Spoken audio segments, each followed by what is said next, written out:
नमस्कार विद्यार्थी मित्रांनो, मी सचिन चव्हाण तुम्हा सर्वांचं MPSC ज्ञान या यूट्यूब चॅनलमध्ये हार्दिक स्वागत करतो. आजचा आपला टॉपिक आहे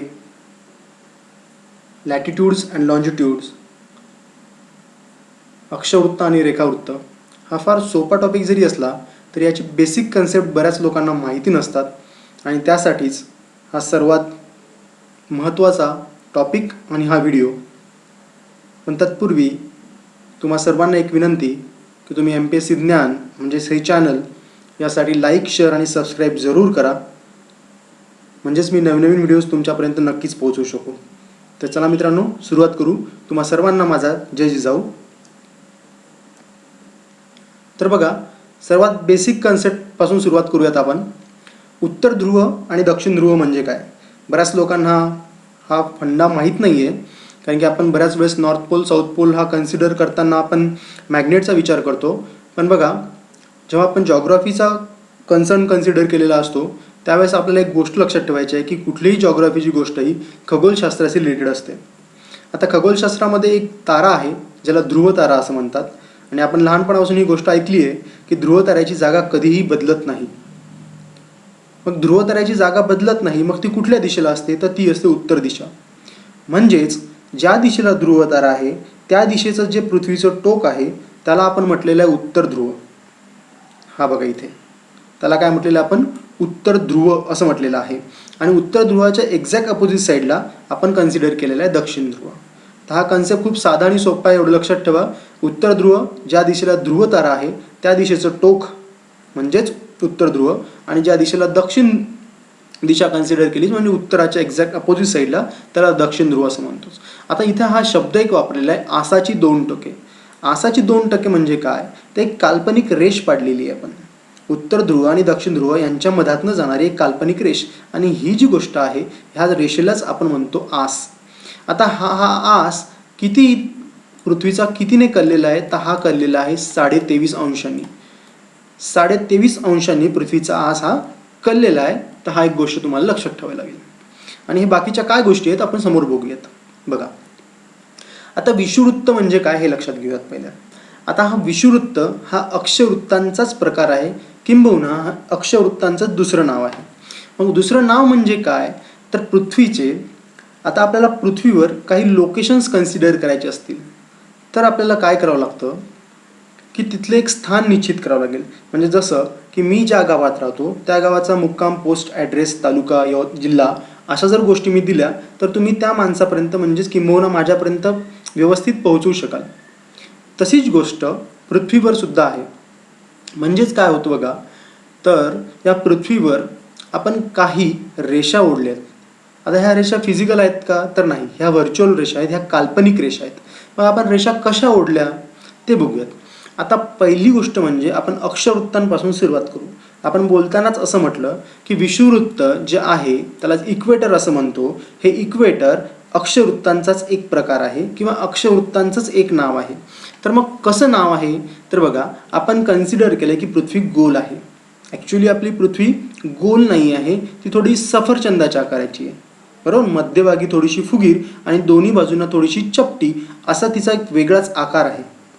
त्याला आपण जिओइड असं इंग्लिशमध्ये म्हणतो. तो जिओइड आकार आहे. पण जेव्हा आपण एखादा ॲड्रेस शोधायसाठी जेव्हा पृथ्वीचा वापर करतो तेव्हा या पृथ्वी गोलाला आपण नेहमी गोल कन्सिडर करतो, सर्कल कन्सिडर करतो. मग ह्या सर्कलमध्ये एक इमॅजिनरी लाईन टाकली आहे जी मधून गेलेली आहे. पृथ्वी गोलाच्या किंवा पृथ्वीच्या एक्झॅक्टली मधून जी लाईन जाते, जी आडवी लाईन जाते, जी आडवी काल्पनिक लाईन जाते, त्या लाईनला विषुववृत्त असं म्हणतात. त्या लाईनला इक्वेटर असं म्हटलं जातं. आता हे इक्वेटर काय करतं? तर हे इक्वेटर पृथ्वीचे दोन भाग करतं.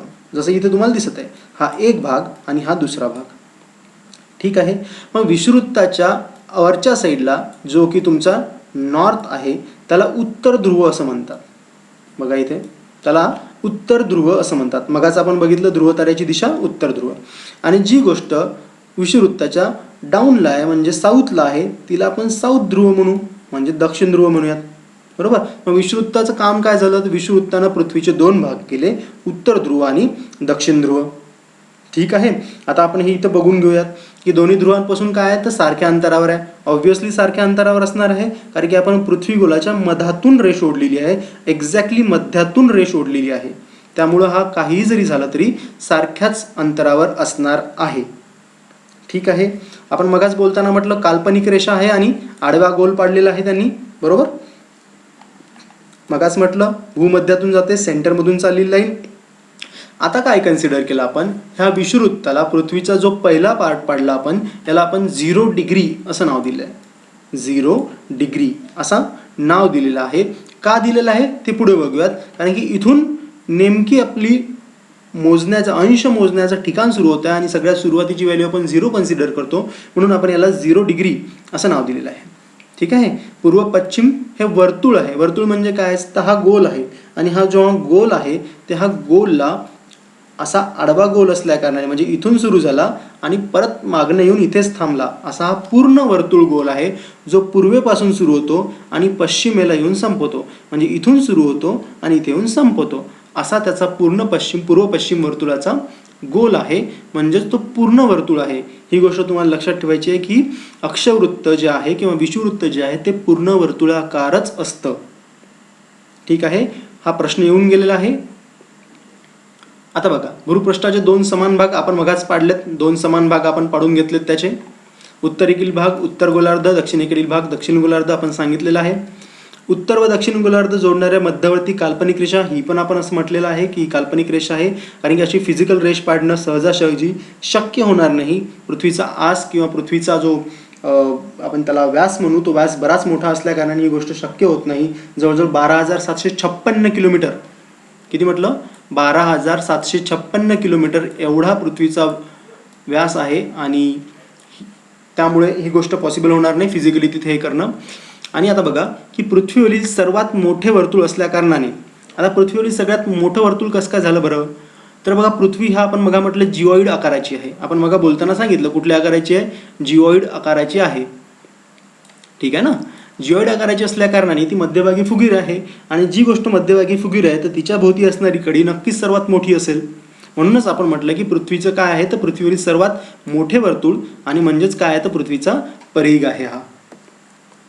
बघा आता अक्षांश आपण कन्सिडर करू. पुढच्या येणाऱ्या डायग्राममध्ये तुम्हाला ही गोष्ट कळूनच जाईल अक्षांश म्हणजे काय. आपण आत्ताच बोलताना म्हटलं विषुववृत्त हा सुद्धा अक्षवृत्तांचा प्रकार आहे. तर अक्षांश हे अक्षवृत्तांनाच म्हटल्या जातात. तर कसं म्हटलं जातं ते बघा.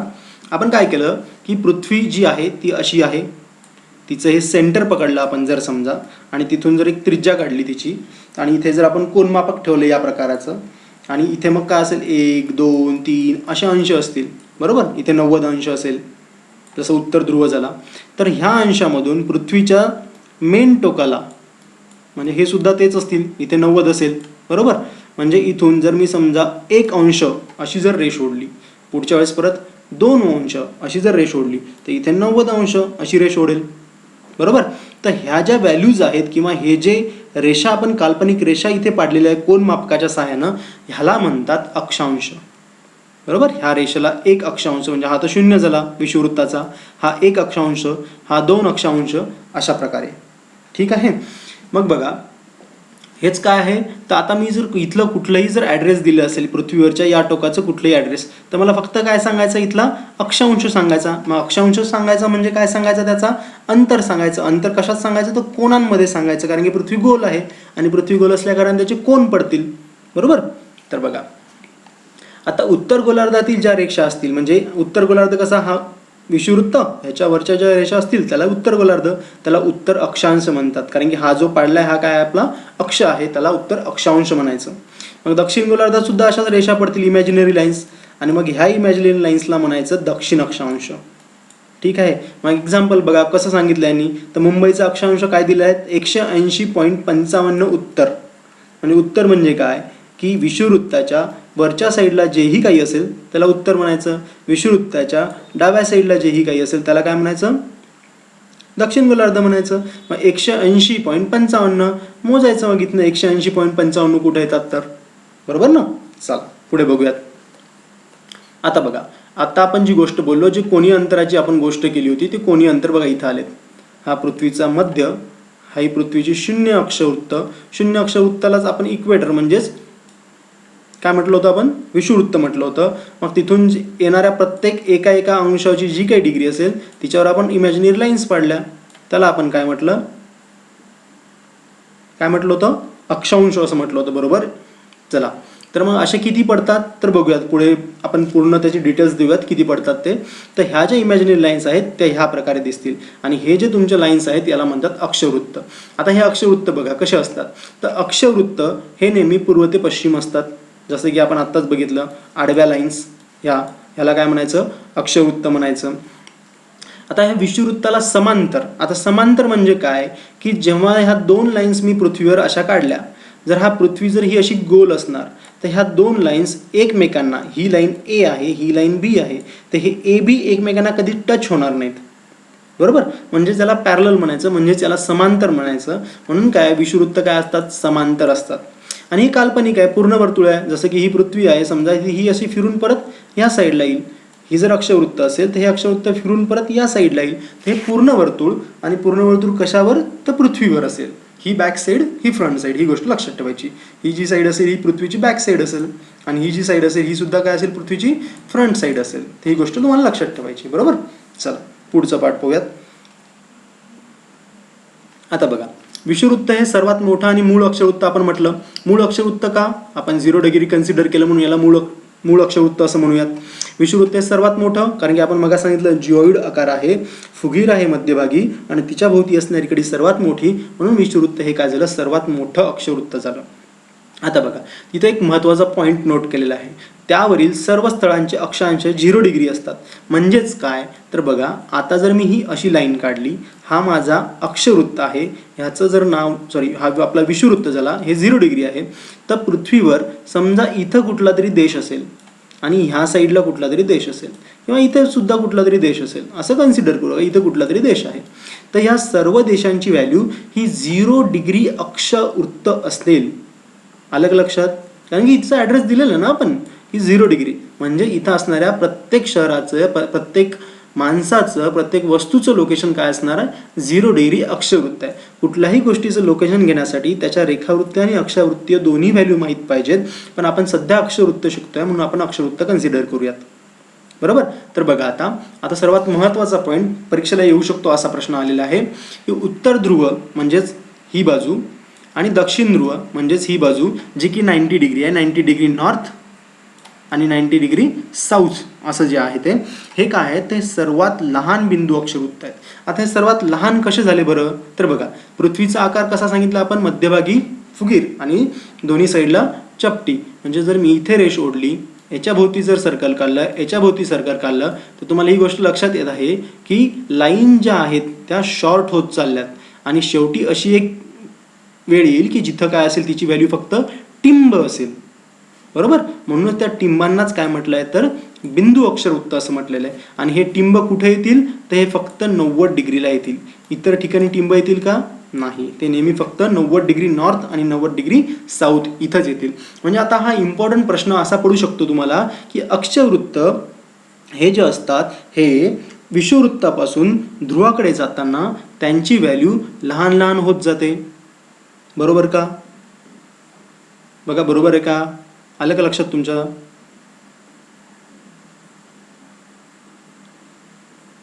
तर चूक, याचं उत्तर काय, चूक. त्यांची व्हॅल्यू लहान लहान होत जात नाही, व्हॅल्यू तर मोठी होत चालली ना. 1, 2, 3, 4 आणि 90 यांची व्हॅल्यू ही मोठी होत चालली, ही वाढत जाते.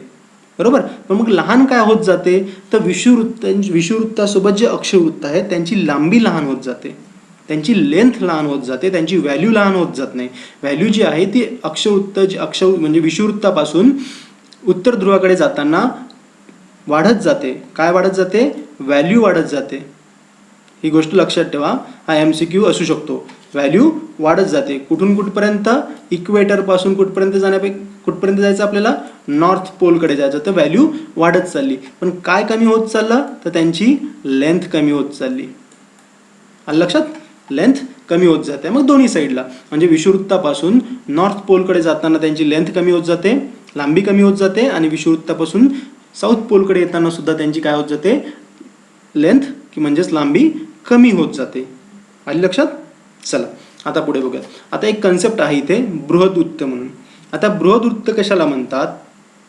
तर पृथ्वी गोलावरील म्हणजे ह्या पृथ्वीचा एक जो गोल आहे त्यावरील गोलाचा जो मध्यभाग आहे या मध्यभागातून जाणाऱ्या वृत्ताला किंवा त्या मध्यभागातून जाणाऱ्या रेषेला बृहदवृत्त असं म्हटलं जातं. मग इथून कोण जात आहे?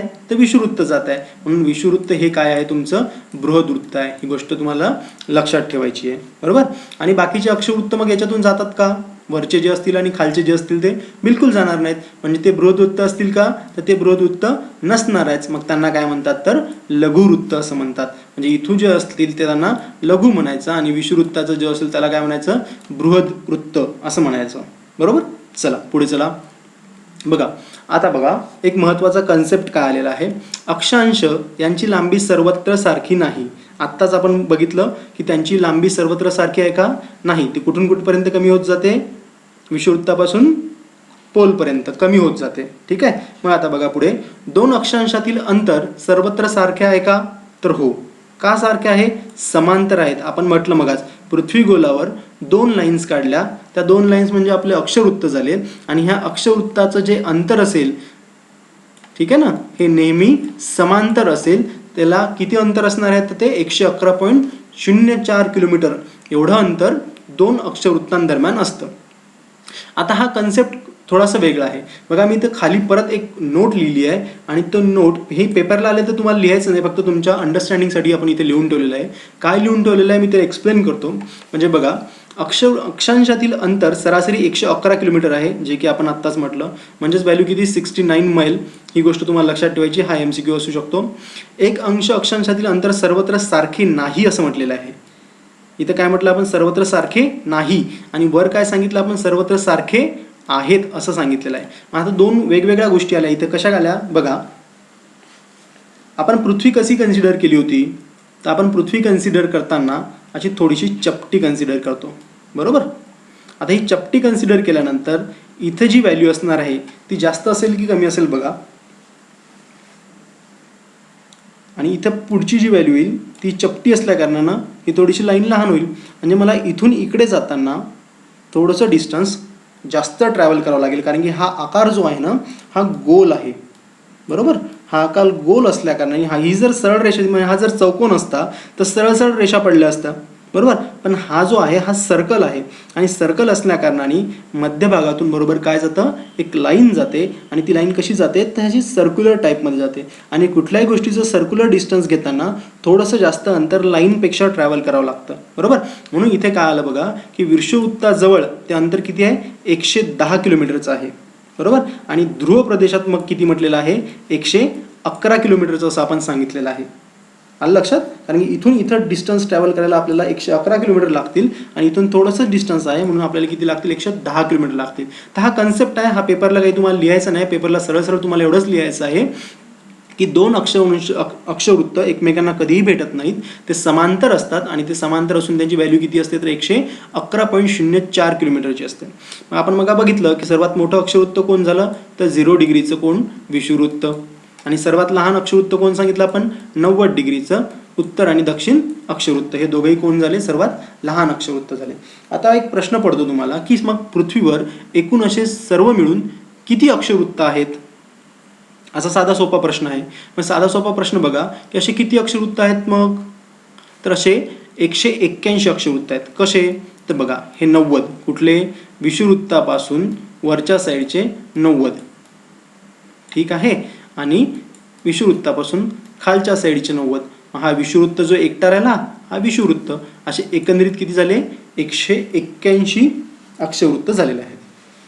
पण बघा कधी कधी काय होतं की ह्या जो बिंदू आहे या बिंदूला कुठल्या कुठल्या एक्झाममध्ये त्यांनी अक्षवृत्त असं कन्सिडर नाही केलेलं आहे. म्हणजे चुकून जर तुम्हाला असा प्रश्न आला की 181 जागी 2 अक्षवृत्त कमी असतील, म्हणजे जर समजा त्यांनी अशी व्हॅल्यू दिली असेल की 179 अक्षवृत्त हीच जर लास्ट व्हॅल्यू असेल तर ही व्हॅल्यू सुद्धा बरोबर येते. का बरोबर येते तर कधी कधी या 90 डिग्रीला, कारण की हे शेवटी बिंदू आहेत, या बिंदूला काही अंतर नाही आहे आणि बिंदूला अंतर नसल्या कारणाने त्याला कन्सिडर केलं जाणार नाही. म्हणूनच 181 मधून 2 वजा जर केले आपण तर त्याचं उत्तर 179 येईल आणि हे 179 अक्षवृत्त सुद्धा हे उत्तर बरोबर आहे, कारण की बिंदूंच्या व्हॅल्यूज मायनस केलेल्या आहेत. पण शेवटी उत्तर जर आलं तर तुम्हाला किती लिहायचं आहे? 181. ठीक आहे मित्रांनो. चला आता अक्षरवृत्तांचे आपण उपयोग काय आहेत ते बघूयात. आता अक्षरवृत्तांचे सर्वात महत्त्वाचे उपयोग काय आहेत बघा, तर स्थान निर्णायक वृत्त असे याला म्हणतात. स्थान निर्णायक वृत्त कसं बघा, ते स्थान कसं सांगतात तर आपण आत्ताच बघितलं की पृथ्वीच्या एका कुठल्या तरी टोकाला माणूस उभा असेल म्हणजे हे पृथ्वी विषुववृत्त आणि इथं जर उभा असेल तर मी याला 1 डिग्री म्हणणार. मग हा 1 डिग्री काय झालं? माझं स्थान झालं. पण कधीही मग आपण बोलताना सुद्धा म्हटलं की कधीही स्थान दाखवण्यासाठी आपल्याला दोनही गोष्टींची गरज असते, लॅटिट्यूड आणि लॉन्जिट्यूड, रेखावृत्त आणि अक्षरवृत्त या दोघांची सुद्धा गरज असते. त्यामुळे हा कन्सेप्ट अर्धाच आहे. हा कन्सेप्ट आपला रेखावृत्त जेव्हा कंप्लीट होईल तेव्हा तुम्हाला पूर्ण समजेल. पण महत्त्वाची एक गोष्ट पडते. कसं तर अक्षरवृत्तांचा सर्वात महत्त्वाची गोष्ट म्हणजे अक्षरवृत्तानुसार हवामानाचे विभाग पडतात. म्हणजेच ह्या अक्षरवृत्तानुसार आपण ठरवू शकतो की पृथ्वीचं किंवा जे अक्षरवृत्त दिलं आहे तिथलं हवामान कसं असेल. मग आता कसं असेल हे कसं ठरवायचं तर हवामानाचे 3 कटिबंध पडल्या जातात. ते 3 कटिबंध कुठले आहेत? उष्ण, समशीतोष्ण आणि शीत अशा 3 कटिबंधामध्ये अक्षरवृत्तांमुळे पार्टिशन झालेले आहे पृथ्वीचे. कसे झालेले आहेत तर पुढच्या इमेजमध्ये तुम्हाला समजण्यात येईल. बघा खूप सोपी इमेज आहे. तर आपण इथे विषुववृत्त कुठलं आलं आपलं बघा बरं. विषुववृत्त कुठलं आहे? कुठे आहे आपलं? 0 डिग्री. हे झालं आपलं विषुववृत्त, बरोबर. चला आता पुढे बघूयात. आपण काय म्हटलं की आपले कुठले उष्ण, समशीतोष्ण आणि शीत असे 3 काय पडतात? कटिबंध पडतात. मग 3 कटिबंध कसे पडतात ते बघूयात आता आपण. आता एक गोष्ट कन्सिडर करा की ह्या बाजूला सूर्य आहे असं कन्सिडर करूया. ह्या बाजूला काय आपला सूर्य आहे. तर सूर्याचे जे किरण आहेत ते सरळ पडतात. कुठपर्यंत तर बघूयात. सूर्याची किरणं सरळ पडतात कुठपर्यंत तर सूर्याचे सरळ किरण पडण्याचा अंतिम टोक आहे 23.5 उत्तर आणि 23.5 दक्षिण. ह्या व्हॅल्यूजच्या मध्येच फक्त आणि फक्त सूर्याची किरणं काय पडतात? सरळ पडतात. आलं लक्षात. आता ह्या व्हॅल्यूजमध्ये जर सूर्याची किरणं सरळ पडतात तर मग ह्या 2 व्हॅल्यूजला काहीतरी नाव द्यायचं, कारण की इथून पुढे विभाग चेंज होत आहे. म्हणून हा जो आहे हा कर्कवृत्त झाला, हा जो आहे हा मकरवृत्त झाला. ठीक आहे. 23.5 उत्तर हे झालं तुमचं कर्कवृत्त आणि 23.5 दक्षिण हा झाला तुमचा मकरवृत्त. हा तुमचा दक्षिण गोलार्ध आहे, हा तुमचा उत्तर गोलार्ध आहे वरच्या बाजूला. बघा तर मग जे आहे हा जो भाग आपण काढलेला आहे ज्याच्यामध्ये आपल्याला काय सांगितलं होतं, काय म्हटलं होतं आपण? सूर्याची किरणं सरळ पडत आहेत तर त्या भागाला उष्णकटिबंधीय प्रदेश असं म्हणतात. काय म्हणतात? उष्णकटिबंधीय प्रदेश. मग या प्रदेशाचं वैशिष्ट्य काय आहे तर इथं 12 तासाची रात्र आणि 12 तासांचा दिवस होतो. हे सर्वात महत्त्वाचं वैशिष्ट्य आहे. ज्या भागात सूर्याची किरणे सरळ पडतात तिथे 12 तासांचा दिवस आणि 12 तासांची रात्र होते. ठीक आहे. मग सूर्याची किरणं इथून पुढच्या भागामध्ये तिरपी पडायला लागतात. इथून पुढच्या भागामध्ये सूर्याची किरणं कशी पडतात? तिरपी पडायला लागल्यात. मग तिरपी पडण्याचं शेवटचं टोक काय आहे तर 66.5 उत्तर आणि सर्वात शेवटचं खालच्या साईडचं टोक आहे 66.5 दक्षिण. याला अंटार्क्टिक वृत्त असं म्हणतात आणि वरच्या वृत्ताला आर्क्टिक वृत्त असं म्हणतात. आता तुम्ही जेव्हा जगाचा नकाशा सहज पाहिला असेल तेव्हा तुमच्या लक्षात येईल की आर्क्टिक म्हणण्याचं कारण म्हणजेच वरच्या साईडला आर्क्टिक महासागर आहे म्हणून त्या साईडचा जो ध्रुवाचं जो खालचं टोक आहे थोडंसं त्याला आपण काय म्हटलेलं आहे? आर्क्टिक वृत्त असं म्हटलेलं आहे. आणि खालच्या बाजूला तुम्हाला सुद्धा माहिती आहे की अंटार्क्टिका खंड आहे, तर त्या अंटार्क्टिका खंडाच्या तिथला जो भाग आहे त्याला काय म्हटलेलं आहे? अंटार्क्टिक वृत्त म्हटलेलं आहे. मग ह्या विभागाचं सुद्धा काही वैशिष्ट्य असायला पाहिजे, जसं की हा विभागात पाडलेला आपण 66 उत्तर ते 66 दक्षिणपर्यंत. तर इथे काय आहे तर 24 तासांपेक्षा दिवस जो असतो 24 तासापर्यंतचा दिवस असतो. आपण इथे काय म्हटलं होतं? 12 तासाची रात्र 12 तासाचा दिवस. तर इथं दिवसच किती वेळाचा असतो आपला? 24 तासांचा. म्हणजे 24 तासांची रात्र असू शकते, बरोबर. काही भागात असेल काही भागात नसेल. या शेवटच्या टोकाला कदाचित ती नसेल. ह्या गोष्टी आपण कन्सिडर करूया. तर हा सर्वात महत्त्वाचा MCQ 24 तासाची रात्र आणि 24 तासाचा दिवस. ठीक आहे. आणि तिसरा जो आपला पडला होता तो शीत. आता ह्यापेक्षा सूर्याची किरणं अजून तिरपी होऊ शकत नाहीत. म्हणजे ह्या टोकाला सूर्याची किरणं पडत नाहीत. जर पृथ्वीला मी सरळ कन्सिडर केलं आणि हा 23.5 आपला आस जो आहे आपण मग इमॅजिनरी काढलेला तो कळलेला आहे. म्हणजे एका टोकाला सूर्याची किरणं पडतात पण दुसऱ्या टोकाला पडत नाही. पण जेव्हा आपण पृथ्वी गोल हा उभा कन्सिडर केलेला आहे तर ह्या भागामध्ये सूर्याची किरणं पडणार नाहीत. बरोबर.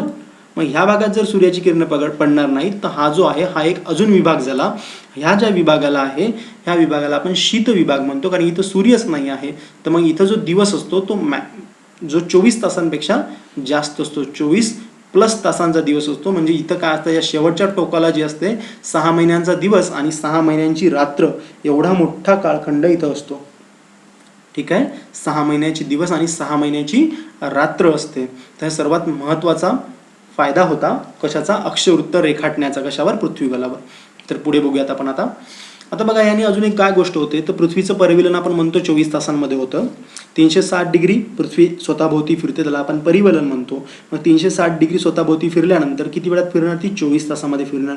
म्हणजे एका तासाचं जर आपल्याला माप काढायचं असेल म्हणजे 360 डिवाइड बाय 24 तास म्हणजे एका तासाला किती, तर ती 15 डिग्री एका तासाला फिरते. ठीक आहे. मग एका मिनिटाला काढूयात, मग 60 डिवाइड बाय 15 म्हणजे 4 मिनिट.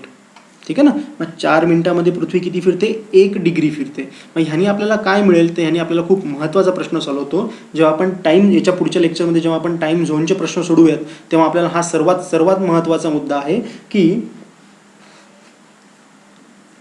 ह्या डिग्रीच्या म्हणजेच 1 डिग्री पूर्व, म्हणजे मी जर इथे कुठेतरी उभा असेल तर ह्या साईडला 1 डिग्री पूर्व ह्या साईडला सूर्योदय जो असतो तो 4 मिनिटे काय होतो, लवकर होतो.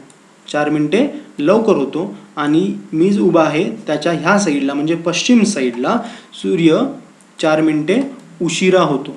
काय होतो, 4 मिनिटे उशिरा उगवतो. आणि हा सर्वात महत्त्वाचा त्याचा एक मुद्दा आहे. तो मुद्दा तुम्हाला लक्षात ठेवायचा. हाच आपण पॉईंट कधी क्लिअर करूयात, हा पॉईंट आपण पुढे येणाऱ्या टाईम झोनच्या प्रश्नांमध्ये क्लिअर करूयात. बघा आता रेखावृत्तांकडे येऊयात आपण. आता सगळ्यात महत्त्वाचा MCQ कुठल्याही दुसऱ्या व्हिडिओमध्ये तुम्हाला मिळणार नाहीत. आणि सगळ्यात महत्त्वाचा हा पॉईंट इथे की रेखावृत्तांना यामोत्तर वृत्त असं म्हणतात. हा पॉईंट कुठल्याच पुस्तकात तुम्हाला मिळणार नाही, ही गोष्ट लक्षात ठेवा. रेखावृत्तांना काय म्हणायचं, यामोत्तर वृत्त असं म्हणतात. आता रेखावृत्त आपण सुरुवात करतोय, मी तरीसुद्धा सांगतो. याच यामोत्तर वृत्तांना दुसरं काय म्हणायचं, माध्यान्ह वृत्त म्हणजेच लॉन्जिट्यूड्स. माध्यान्ह वृत्त आणि काय म्हणायचं, लॉन्जिट्यूड्स असं म्हणायचं. बघा आता रेखावृत्त म्हणजे काय, तर आपण बघा पृथ्वी गोलावर काय केल्या होत्या, आडव्या लाईन्स पाडल्या होत्या अशा, आणि त्यांना काय म्हटलं होतं आपण, अक्षवृत्त असं म्हटलं होतं. तर आता पृथ्वी गोलावर जर मी उभ्या लाईन्स काढल्या अशा, तर त्या उभ्या लाईन्सला म्हणायचं रेखावृत्त. काय म्हणायचं, रेखावृत्त. आता रेखावृत्त म्हणलं म्हणजे काय झालं बघा. आता या रेखावृत्तांचा काही फायदा असेल काही तोटा असेल ते बघूयात आपण पुढे काय.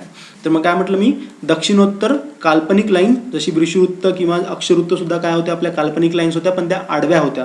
आता कुठली लाईन आहे, उभी लाईन आहे, तिला काय म्हणायचं, रेखावृत्त म्हणायचं. आता इथे महत्त्वाचा मुद्दा, आपण अक्षवृत्त म्हणताना असं म्हटलं होतं की अक्षवृत्त एकमेकांना काय असतात, समांतर असतात. पण इथे काय म्हणतोय बघा आपण की रेखावृत्त एकमेकांना काय आहेत, समांतर नाही आहेत. का नाही आहेत बरं, कारण की पृथ्वीचा उत्तर ध्रुव, दक्षिण ध्रुव ह्याच्यामध्ये जी लाईन पडते त्या लाईनला आपण काय म्हटलेलं आहे, रेखावृत्त. आणि ही जी लाईन आहे ही कनेक्टेड आहे. आणि कनेक्टेड असलेल्या लाईनला आपण कधीही पॅरलल किंवा समांतर असं म्हणत नाही. म्हणून कधीच समांतर रेखावृत्त नसतात, कारण की ते दोन्ही टोकाला जॉईंट झालेले आहेत. बघा आता इथं आपण माध्यान्ह वृत्त असा एक शब्द वापरला. मग माध्यान्ह वृत्त म्हणजे काय बघा, तर जे रेखावृत्ताच्या म्हणजे उभ्या रेखावृत्तावर असणारे सगळे गाव, सगळे देश, सगळे व्यक्ती या सगळ्यांना एका वेळी एकच मध्यान्ह पाहायला मिळते. म्हणजे जर या रेखावृत्तावर 12 वाजलेले असतील, या रेखावृत्तावर जर 12 वाजलेले असतील तर मग इथे येणाऱ्या प्रत्येक अक्षवृत्तावर सुद्धा 12 वाजलेले असतील. म्हणजे जर इथे भारत असेल तर इथे भारताला 12, इथे रशिया असेल तर रशियाला सुद्धा 12 वाजले असतील. म्हणजे त्या भागात सुद्धा किती वाजले असतील, 12 वाजले असतील, जी की माध्यान्ह वेळ आहे. म्हणूनच तिला काय म्हणतात, माध्यान्ह वृत्त सुद्धा असं म्हणतात. म्हणजे बघा इथे एक उदाहरण म्हणून सांगितलं की मुंबईचे रेखांश किती आहेत, 72.54 पूर्व. आता हे कसं पडलेलं आहे हे पुढे येणाऱ्या एका डायग्राममध्ये मी तुम्हाला सांगतो. आता दोन्ही ध्रुवांमध्ये जाणारी वर्तुळाची आपण बघा एक गोष्ट वाचली होती की बृहदवृत्त कशाला म्हणायचं, की सेंटरमधून जाणारी जी लाईन असते तिला बृहदवृत्त असं म्हणतात. मग सेंटरमधून ही सुद्धा लाईन जात आहे ना, आता आपण जसं पाहिलं तर ही सुद्धा लाईन काय जात आहे, सेंटरमधून जात आहे. मग हे वृत्त सुद्धा काय असेल, बृहदवृत्त असेल. बरोबर, लक्षात ठेवा ही गोष्ट. बघा आता रेखांश, मग आपण अक्षांश वाचला, आता रेखांश आपण वापरतो. बघा ही तुमची पृथ्वी आणि पृथ्वीची ही मधली लाईन ही तुमचं मेन रेखावृत्त झालं. नॉर्थ आणि साऊथ यांना जोडणार, उत्तर ध्रुवापासून दक्षिण ध्रुवापर्यंत. विषुवृत्ताला काटकोनात छेदतात, बरोबर, काटकोनात छेदतात. ही विषुवृत्ताची लाईन 0 डिग्री आणि हा सरळ सरळ 90 डिग्रीचा तुमचा अँगल, म्हणजेच कशामध्ये छेदलाय, काटकोनात छेदलाय. 1 अंश अंतरावर काढले जातात. इथून पडणाऱ्या प्रत्येक 1 अंश याच्यावर काय असेल, तुमचे रेखावृत्त असतील. या साईडला म्हणजेच कुठल्या साईडला, तुमच्या पश्चिम साईडला, आणि ही कुठली असेल, तुमची पूर्व साईड असेल, ती ह्या साईडला सुद्धा, बरोबर, 1 अंशावर. आपण अक्षवृत्त सुद्धा 1 अंशावरच काढले होते, आठवा. आणि इथे सुद्धा आपण काय करणार, आता रेखावृत्त सुद्धा 1 अंशावरच काढणार आहे. आता ही रेष काय आहे, अर्धवर्तुळाकार आहे. तर हा डिफरन्स लक्षात घ्या. मग आपण म्हणताना अक्षांशाला काय म्हटलं होतं, वर्तुळाकार, कारण की ती अशी जात होती. पण आता जेव्हा रेखावृत्ताची गोष्ट करतोय आपण, तर रेखावृत्त इथून सुरुवात होऊन इथे संपत आहेत, बरोबर, आणि इथून परत सुरुवात होऊन इथे संपत आहे. याच्या मागून येणारं जे वृत्त असेल ते वेगळं असेल, त्याची व्हॅल्यू सुद्धा वेगळी असेल, म्हणून हे काय आहेत, तर अर्धवर्तुळाकार रेषा आहेत. यांची लांबी सर्वत्र सारखी आहे, बरोबर. याची लांबी नक्कीच सारखी असणार. का सारखी असणार, कारण की पृथ्वी कशी आहे, गोल कन्सिडर केलेला आहे. मग गोल कन्सिडर केला असणार, तर इथून इथपर्यंत लागण्यास जी काय वेळ असेल ती सुद्धा तेवढीच, इथून इथं लागण्यासाठी जी काय वेळ असेल ती सुद्धा तेवढीच. अशी प्रत्येक याच्यावर जे आपण अक्षवृत्त काढणार 1 डिग्रीवर, ते सर्वांची व्हॅल्यू काय असणार, सेम असणार. मूळ रेखावृत्त आणि शून्य रेखावृत्त साधा कन्सेप्ट आहे. आपण मग पाहिलं की जी लाईन मधातनं जात आहे तिला काय म्हटलेलं आहे, आपण रेखावृत्त म्हटलेलं आहे. पण आता आपण म्हटलं की 1 अंशावर आपण प्रत्येक वेळेस 1 लाईन काढणार. आता 1 अंशावर जर आपण लाईन काढल्या तर पृथ्वीवर खूप साऱ्या लाईन्स क्रिएट होतील. ह्यातली मेन लाईन कुठली कन्सिडर करायची, तर तेव्हा आपण एक इंग्लंडजवळ ग्रीनविच नावाचं शहर आहे, त्या ग्रीनविच शहरमधून जी लाईन पास झाली त्या शहराला किंवा त्या वृत्ताला आपण 0 डिग्री रेखावृत्त असं म्हटलेलं आहे. आता या 0 डिग्री रेखावृत्तानं काय होतं, तर मगाचा आठवा विषुवृत्तानं काय झालं होतं, तुमचं उत्तर गोलार्ध आणि दक्षिण गोलार्ध वेगळे झाले होते. आता रेखावृत्त यांच्या मधातून गेलं, म्हणजेच काय होईल, तर पश्चिम गोलार्ध आणि पूर्व गोलार्ध वेगळे होतील. तर सगळ्यात महत्त्वाचं रेखावृत्ताने काय होतं की पश्चिम गोलार्ध आणि पूर्व गोलार्ध काय होतात, वेगवेगळे होतात. म्हणजेच काय, तर ग्रीनविच ही मधली लाईन आहे तिच्या पूर्वेकडे जे आहे तिला पूर्व रेखावृत्त असं म्हटलेलं आहे, आणि त्याच्या पश्चिमेकडे जे आहे त्याला आपण पश्चिम रेखावृत्त म्हणजे असं म्हटलेलं आहे. म्हणजेच तो पश्चिम गोलार्ध झाला आणि हा पूर्व गोलार्ध झाला. ठीक आहे. तर आता बघा 1 अंशावर आपण मगाच सांगितलेलं आहे. बघा आता रेखावृत्ताचं अंतर सारखं नसते. आता अंतर सारखं नसते म्हणजे काय, हा पॉईंट खूप महत्त्वाचा आहे. आणि हा महत्त्वाचा कशामुळे आहे ती गोष्ट लक्षात घ्या. बघा आपण मगा म्हणताना काय म्हटलं होतं की त्यांची काय सारखी होती, लांबी सारखी होती. ही गोष्ट लक्षात घ्या. 2 वेगवेगळे कन्सेप्ट आहे. अक्षवृत्तामध्ये सुद्धा 2 कन्सेप्ट आहेत, रेखावृत्तामध्ये सुद्धा 2 कन्सेप्ट आहेत. इथे काय झालं, त्यांची लांबी सारखी होती, म्हणजे ही जी व्हॅल्यू आहे इथून सुरुवात होऊन इथं जे काही डिस्टन्स असेल ते सेम असेल. पण आता पुढची गोष्ट आपण काय म्हटलं, त्यांची काय चेंज असेल, त्यांची अंतर सारखं नसते. हा महत्त्वाचा कन्सेप्ट आहे. बघा आता अंतर सारखं कसं नसणार आहे, तर मी ही काढली पृथ्वीचं काय काढलं, मी रेखावृत्त काढलं. इथून काय काढलं, अक्षवृत्त काढलं. बघा ठीक आहे. आता ही पृथ्वी या साईडला आपली काय थोडीशी गोल आहे, म्हणजे येणारी व्हॅल्यू कशी असेल, ही अशी असेल लाईन, बरोबर. मग पुढची येणारी लाईन कशी असेल, अशी असेल, बरोबर. आता बघा आता हे रेखावृत्त कसे जवळजवळ येत जातात, तर बघा जर मी इथून अंतर मोजलं आणि थोडं समोरून अंतर मोजलं आणि अजून थोडं वर अंतर मोजलं, तर इथे बघा तुम्हाला व्हॅल्यू काय दिसेल, लाईन छोटी दिसेल. आणि इथं बघा अंतर काय दिसेल, जास्त दिसेल. म्हणजेच काय होतं की आता इथं तुम्हाला एक MCQ असा येऊ शकतो की विषुवृत्तापासून किंवा तुमच्या मूळ रेखावृत्तापासून त्याचं अंतर काय काय होत जात आहे, तर कमी होत जात आहे. कुठपर्यंत कमी होत जात आहे, तर पोलपर्यंत त्याचं अंतर कमी होत जात आहे. तर सरासरी त्याचं अंतर किती सांगितलेलं आहे, 111 किलोमीटर. मग आपण जसं मोजलं रेखावृत्ताचं तेवढंच आणि अक्षवृत्ताचं सुद्धा तेवढंच. पण हे जे 111 किलोमीटर अंतर आहे, हे अंतर त्यांचं विषुवृत्तावर आहे. 0 डिग्रीच्या अक्षवृत्तावर म्हणजे विषुवृत्तावर किती अंतर आहे तुमचं, 111 डिग्री. हा सर्वात महत्त्वाचा MCQ. हे 4ही अंतर मी तुम्हाला इथे देऊन ठेवतोय. हे 4ही अंतर तुम्हाला कुठे ना कुठेतरी येतील. 111 किलोमीटर. जर तुम्हाला एक्झॅक्ट हवं असेल तर 111.04 किलोमीटर एवढं अंतर असतं. विषुवृत्तावर किती अंतर आहे तुमचं, 111 किलोमीटर. कारण की हा इथे पृथ्वी फुगीर आहे, वरच्या भागात काय चपटी. मग चपटी जिथून सुरुवात होईल तिथे काय असेल, अंतर कमी असेल. मग कसं अंतर कमी, तर बघा कर्कवृत्त आणि मकरवृत्त म्हणजे किती, 23.5 डिग्री तुमचे नॉर्थ आणि साऊथ. इथे किती आहे, 102 किलोमीटर अंतर असेल. आर्टिक आणि अंटार्क्टिक, माफ करा इथे अंटार्क्टिक झाला, इथे अंटार्क्टिक असं कन्सिडर करा. ते किती असेल तुम्हाला, 44 किलोमीटर एवढंच अंतर इथे असेल तुमचं. म्हणजे ते कधी तुमचं 66.5 डिग्रीला. ठीक आहे ना. 66.5 डिग्री आर्टिक वरच्या साईडला नॉर्थला आणि 66 डिग्री खालच्या साईडला त्याला काय म्हणतात अंटार्क्टिक, तिथे किती असेल 44 किलोमीटर एवढं अंतर असेल. आणि दक्षिण आणि उत्तर ध्रुव म्हणजे ही साईड, कारण इथे सगळ्या शेवटी ह्या रेषा कुठे येऊन एकमेकांना इथे टच होणार, इथे टच होणार, म्हणजे इथे दोन याच्यातलं जर अंतर मोजायचं झालं तर किती असेल 0 असेल. ही गोष्ट तुम्हाला लक्षात ठेवायची. ही किती असेल तुमची 90 डिग्रीला. लक्षात बघा. आणि हाच मुद्दा आपण जो MCQ म्हणला तोच इथे मी लिहिला आहे. ध्रुवाकडे जाताना हे अंतर काय काय होत जातं, कमी कमी होत जातं. तर ध्रुवावर किती होतं 0 होत जातं. हे आपण इथे बघितलेलं आहे. आता एक सर्वात महत्त्वाचा प्रश्न काय पडला तुम्हाला, की असे एकंदरीत किती रेखावृत्त आपण पृथ्वीगोलावर मांडले आहेत. तर किती मांडलेले आहेत बघा. तर 180 + 180. 180 + 180 म्हणजे कसं,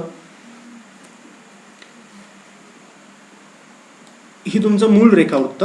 मूळ रेखावृत्ताच्या डाव्या साईडला म्हणजे ह्या साईडला 180 आणि मूळ रेखावृत्ताच्या उजव्या साईडला 180. ही आणि याच्या मागची पकडून, बरोबर, अशा किती झाल्या 360. आणि तुम्हाला अजून जर डिटेलमध्ये पाहिजे असेल तर मेन रेखावृत्त जे तुमचं जे मेन रेखावृत्त आहे त्याला 0 डिग्री म्हटलेलं आहे, त्याच्या लेफ्ट हँड साईडला म्हणजे पूर्व गोलार्धात किंवा पश्चिम गोलार्धात 179. जर याला पश्चिम कन्सिडर केलं तर इकडे पूर्व कन्सिडर करा. 179 त्या साईडला एक जे असेल ते तुमचं 0 डिग्रीवालं ग्रीनविच ज्याला म्हणतो. आणि ग्रीनविचच्या एक्झॅक्ट पलीकडल्या साईडला म्हणजे मागच्या साईडला जे असेल ज्याला आपण टाईम झोनसाठी वापरतो, हे सर्वात महत्त्वाचं वृत्त आहे टाईम झोनसाठी. तर हे जे असेल 180वाला असे एकंदरीत मिळून किती 360 रेखावृत्त आहे. ठीक आहे. अक्षवृत्त किती होते 181 आणि रेखावृत्त किती आहे 360. रेखावृत्तांचा फायदा काय तर स्थानिक कालमापन म्हणजेच काय तर प्रमाण वेळ. आपलं किती प्रमाण वेळ आहे 82.5. किती 82.5 ही आपली प्रमाण वेळ आहे. कुठून गेलेली आहे आपली अलाहाबादवरून गेलेली आहे. ही गोष्ट तुम्हाला लक्षात ठेवायची आहे, बरोबर. आता मग आपण जसं म्हटलं होतं अक्षवृत्त काय करतात स्थान निर्धारण करतात, तसेच रेखावृत्त सुद्धा काय करतात स्थान निर्धारण करतात. मग स्थान निर्धारण करण्याचं सर्वात महत्त्वाचं काम काय किंवा ते कशासाठी वापरतात तर ते नकाशा तयार करण्यासाठी वापरतात.